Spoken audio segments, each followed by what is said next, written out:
Bonjour chers étudiants, bonjour chers amis.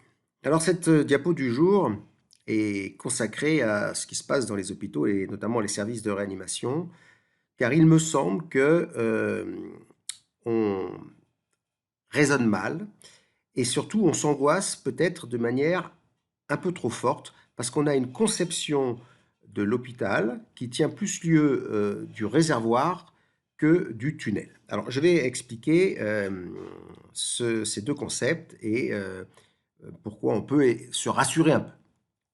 La première chose, les chiffres de l'angoisse, bon, vous les connaissez.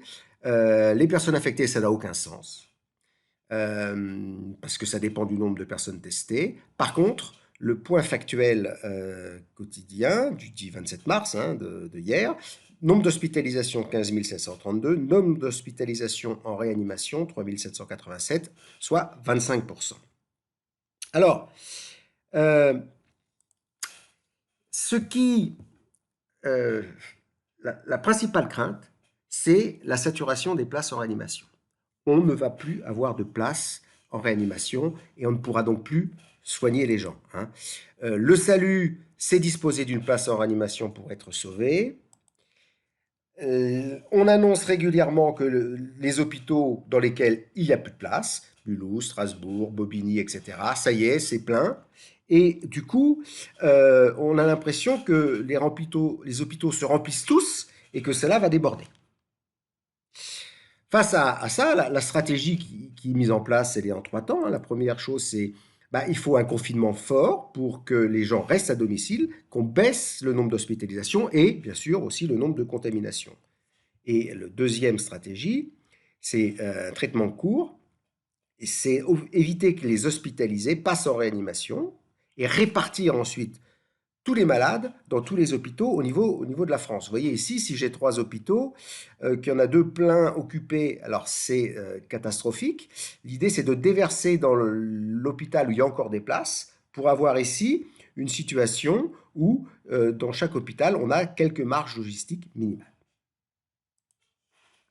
Alors, la grande crainte, malgré tout, la grande crainte, c'est et quand ils seront tous pleins. Alors, on a une vision qui est celle de l'hôpital réservoir. Vous voyez, on a l'hôpital ici qui se remplit régulièrement au fur et à mesure des augmentations des admissions en réanimation. Donc, on a ici l'idée que on va arriver à un moment donné où ça va déborder, on sera obligé de faire les tris parmi les malades.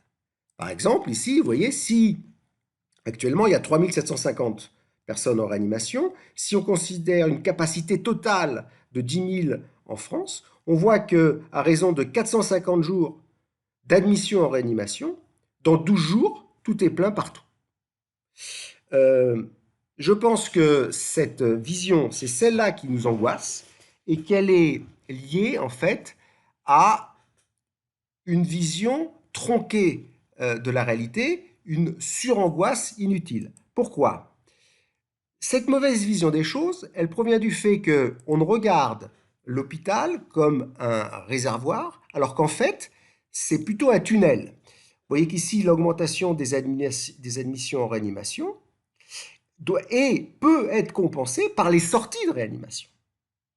On a justement ici la vision d'un tunnel. Vous avez des gens qui rentrent, mais aussi des gens qui sortent. L'important, bien évidemment, c'est de faire en sorte que la variable X, qui est le nombre de rentrées en réanimation, soit quand l'hôpital est quasiment plein, soit toujours inférieur à la variable Y, nombre de sorties en réanimation. Alors les sorties en réanimation, ce sont les guéris, malheureusement ce sont aussi les décès.